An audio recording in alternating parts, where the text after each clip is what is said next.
IPL 2026 సీజన్‌లో భాగంగా Chennai super కింగ్స్‌తో ఆదివారం జరిగిన మ్యాచ్‌లో గుజరాత్ టైటన్స్ 8 వికెట్ల తేడాతో గెలుపొందింది. అయితే నిజం చెప్పాలి అంటే ఇక్కడ సాయి సుదర్శన్, అలాగే శుభమన్ గిల్, జోస్ బట్లర్ వీళ్ళందరూ ఒక ఎత్తైతే రాణించడంలో ఆ జట్టు బౌలర్లు చెన్నై జట్టు బ్యాటర్‌లని అస్సలు ఊపిరాడలేదు. కగీసో రబాడ అయితే వరుస పెట్టి పవర్ ప్లేలో వికెట్లు తీసేశాడు. అయితే ఇక ఈ మ్యాచ్ అనంతరం తమ పరాజయం పైన స్పందించిన రుతురాజ్ గైక్వాడ్ ఇక తన కెప్టెన్సీ విషయం మీద కూడా షాకింగ్ కామెంట్స్ చేశాడు. అసలు తను ఏమన్నాడో ఒకసారి విందాం. నిజం చెప్పాలంటే ఈ పిచ్‌ని అంచనా వేయడం చాలా కష్టమైంది. ముఖ్యంగా మీడియం పేసర్ల బౌలింగ్‌లో బంతి ఆగి వచ్చింది. అనూహ్యమైన బౌన్స్ ఉంది. పవర్ ప్లేలో వరుసగా వికెట్లు కోల్పోకుండా 180 పరుగులు చేసి ఉండుంటే మ్యాచ్ పరిస్థితి మరోలా ఉండేది.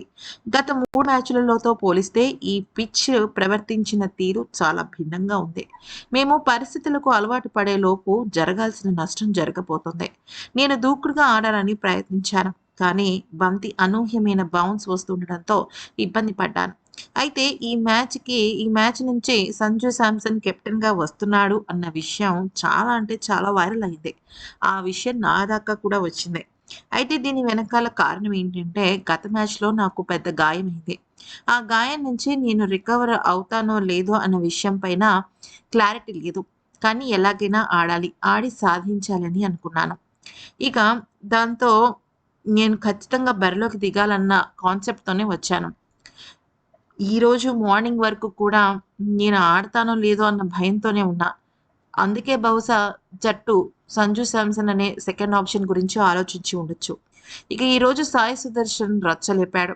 అతను అద్భుతంగా బ్యాటింగ్ చేశాడు.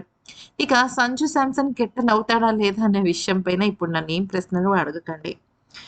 ఖచ్చితంగా జట్టు జట్టు ప్రయోజనాల కోసమే ప్రయత్నిస్తుందన్న విషయం నాకు తెలుసు. ఇక మ్యాచ్ విషయంలోకొస్తే ప్రతి బంతికి శైలి మార్చుకోవడం నాకు చాలా కష్టమైంది. ఫీల్డింగ్‌లో కూడా మేము చాలా అలసటగా, లేజీగా ఉన్నాం.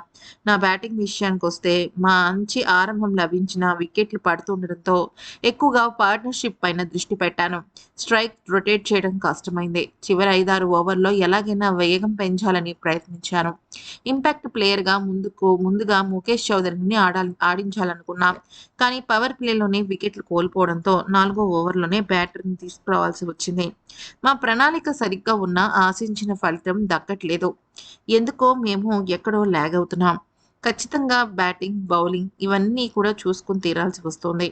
ఖచ్చితంగా మా తప్పులు సరిదిద్దుకునే ప్రయత్నం చేసి మేము ప్లే ఆఫ్‌కి వెళ్ళే ప్రయత్నాలు గట్టిగా ముమ్మరం చేస్తామంటూ చెప్పుకొచ్చాడు.